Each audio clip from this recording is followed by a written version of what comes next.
You ever have one of those mornings where the universe decides to smash up everything you've built, just to see if you're paying attention?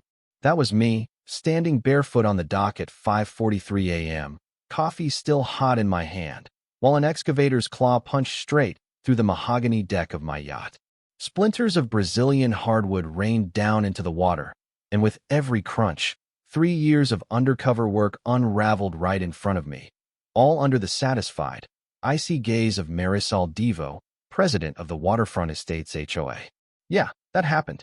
She even had the gall to bark out orders like she was loading up for some kind of twisted party cruise, telling the crew to salvage the navigation gear.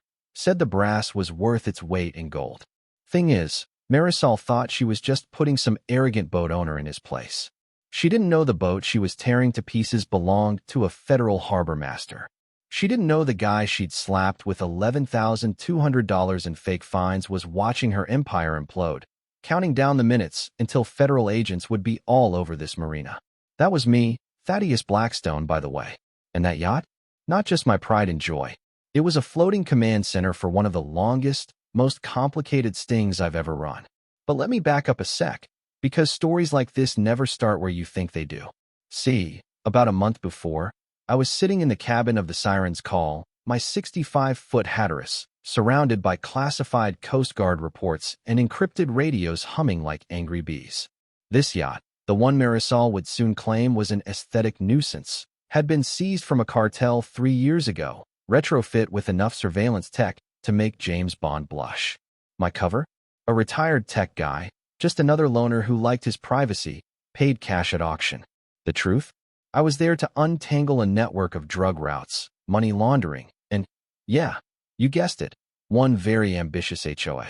My morning peace got interrupted by the sharp click of heels on the dock. I watched Marisol march down in a cream blazer that probably cost more than my college tuition, flanked by 2 women clutching tablets like weapons. They called themselves compliance officers. The whole thing was pure theater.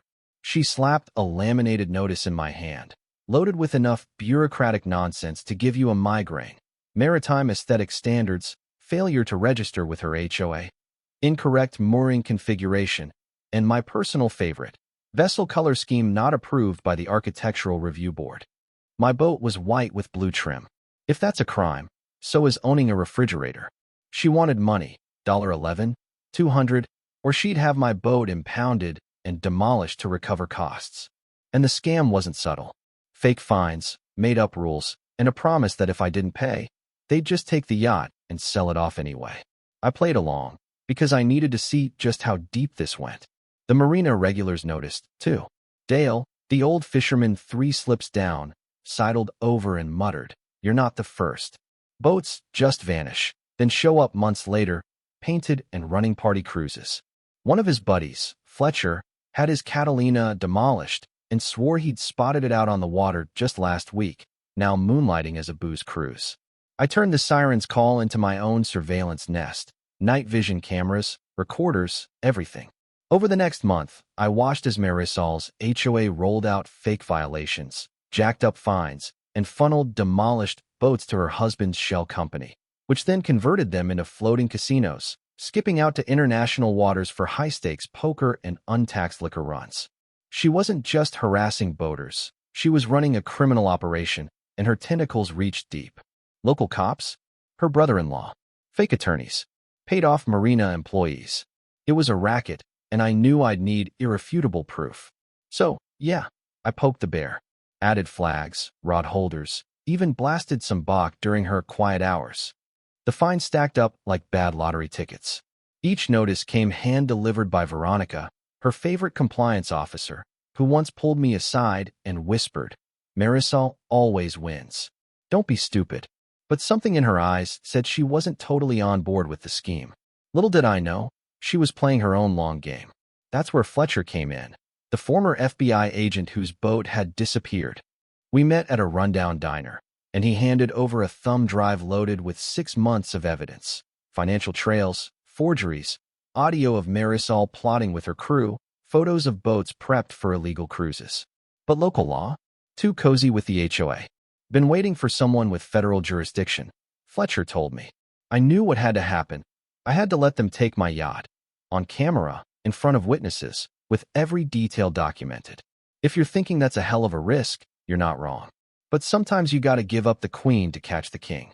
On the big day, Marisol showed up bright and early, demolition crew in tow. She had all her paperwork, her fake attorney, even a guy in a suit waving a removal order. I played dumb right up until the excavator fired up. As the claw tore through the siren's call, I sent one text, now. And then all hell broke loose. Sirens from every direction. Coast Guard cutters appeared out of the mist, blue lights flashing. Black SUVs rolled up, FBI agents in tactical gear fanned out, and a chopper thudded overhead. Marisol's smirk faded fast.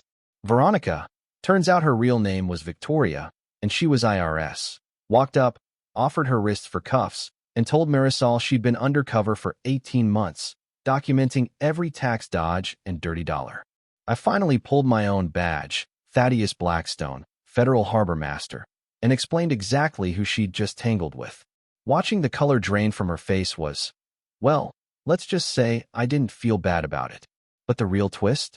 Those demolished boats tried to flee for open water, loaded with gamblers and politicians who'd thought they were above the law. Coast Guard snatched them all. The fallout was wild. Judges, bankers, even the deputy police chief got swept up. Bank accounts frozen. Millions seized. Stolen boats returned. Victims repaid, with interest. Marisol crumbled in hours. Patricia, her other enforcer, sobbed in the back of a squad car, offering up a play-by-play of the whole scheme. They had plans to spread this operation up and down the coast, taking over marinas from here to Boston. Their ambition was almost impressive, if it hadn't been so damn evil. The investigation went national, thanks to Marisol's cooperation in exchange for a lighter sentence. She started naming names, spilling on a network of dirty HOAs doing the same scam in 14 other marinas. The so-called Admiral, a disgraced Navy officer, was arrested in Miami trying to flee on, get this, a stolen yacht. Fletcher got his Catalina back, battered but alive. Dale was finally able to sleep at night. The courtroom was packed for sentencing. Victims stood up, one by one, and told the judge what years of HOA extortion had done to their lives. The sentences came down heavy. 22 years for Marisol, 18 for Garrett, and a warning from the judge that would echo through every marina in America. Abuse your authority, and you'll pay. Congress even passed new laws, federal oversight for any HOA touching a marina, a national database for demolished boats, new funding for enforcement. Dale started a real marina association, democratic and transparent. They even put up a memorial plaque at my old slip. Here sailed the siren's call, the yacht that saved Newport Harbor. I won't lie, I choked up when I saw it.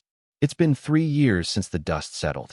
The marina's thriving, kids learning to sail where Marisol once stalked the docks, families gathering for festivals. I got a new boat, named her Justice's Wake. Every once in a while, I visit the memorial and remember what it cost, not just in wood and steel, but in sleepless nights, trust broken, and hard-won victories. Now, Marisol's name is a punchline for HOA horror stories nationwide. She'll be a long time behind bars, and every year, more reforms roll out. Protection for boat owners, new task forces, real oversight.